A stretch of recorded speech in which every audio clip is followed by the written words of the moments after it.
సాక్ష్యాలు ఆధారాలతో ప్రకారము జగన్మోహన్ రెడ్డి గారిని మోడీ గారు కలిశారు, ఫలాని తేదీ కలిశారు అని ఆధారాలు ఉన్నాయి వాళ్ళ దగ్గర. ఆ మరుసటి రోజు జగన్మోహన్ రెడ్డి గారికి ఇన్సెంటివ్స్ అంటే తెలుగులో ప్రోత్సాహకాలు అంటారా,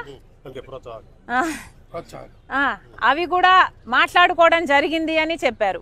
ఆ తర్వాత ఆగమేఘాల మీద కొన్ని గంటల్లోనే ఫైల్ మూవ్ అయిపోయి ఆమోదం ముద్ర కూడా పడిపోయిందని, క్యాబినెట్లో అప్రూవ్ కూడా అయిపోయిందని ఆధారాలు ఉన్నాయని చెప్తున్నారు. మరి ఇంత జరిగినప్పుడు అసలు ఏ బేసిస్ మీద మీరు అప్రూవ్ చేశారండి?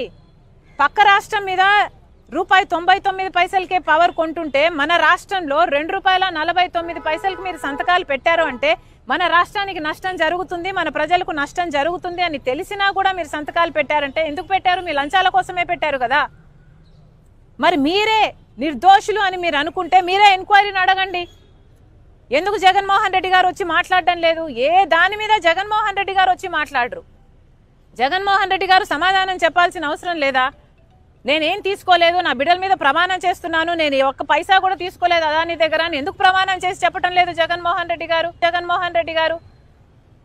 ఇవన్నీ జగన్మోహన్ రెడ్డి గారు మాట్లాడాలి కదా. ఊరికే చెప్తే సరిపోదు. సెక్కితో డిపార్ట్మెంట్ అగ్రిమెంట్ చేసుకుంది అంటే ఎట్లా సరిపోతుందండి? అవతల వాళ్ళ ఆధారాలు ఉన్నాయి అని వాళ్ళు చెప్తున్నప్పుడు కనీసం ఎంక్వైరీ అన్నా జరగాలి కదా అని అడుగుతున్నాం.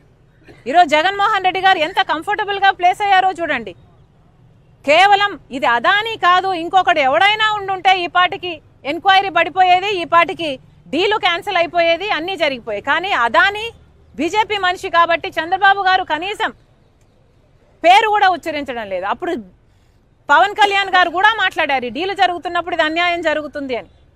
మరి అలాంటప్పుడు ఇప్పుడు అన్యాయం జరిగింది అని తెలిసినప్పుడు, సాక్ష్యాలు ఆధారాలు ఉన్నప్పుడు మీ దగ్గర, మరి ఇప్పుడైనా ఎంక్వైరీలు వేయాల్సిన అవసరం లేదా మీకు? ప్రజలు ఇచ్చిన అధికారం కదా, మరి వాళ్ళకు అన్యాయం జరుగుతుంటే మీరు ఎలా ఊరుకున్నారు అని ప్రశ్నిస్తున్నాం.